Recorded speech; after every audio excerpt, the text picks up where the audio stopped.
I like to work with people who are in need, and I think at core, a fan of the underdog. So whether that's people in remote First Nations communities in Canada, remote Aboriginal communities in Australia, or in conflict zones around the world, I root for the underdog, and I wish that we had a bit more of a level playing field around the world in terms of healthcare. So this sort of unusual career lets me go about and help different people. I was the one and only doctor on a ship called the Aquarius, which was a joint effort between Doctors Without Borders and SOS Mediterranean.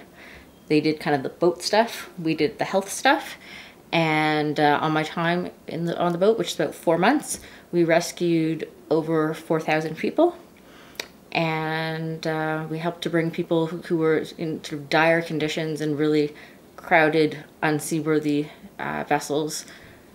We brought them onto our boat and then took them to Italy. One of the things I say is survivors survive. So the Mediterranean is the very end of a very long journey. So to have survived the chaos in their home country, the trip through the Sahara, almost all of them were in forced detention in Libya, and then the boat trip, you had to be in pretty good health.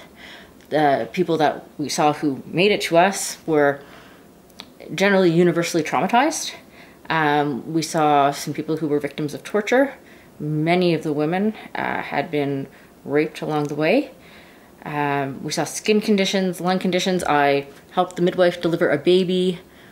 We had some near drownings for rescues that we had to helicopter off at night. And then, sadly, we had some deaths as well.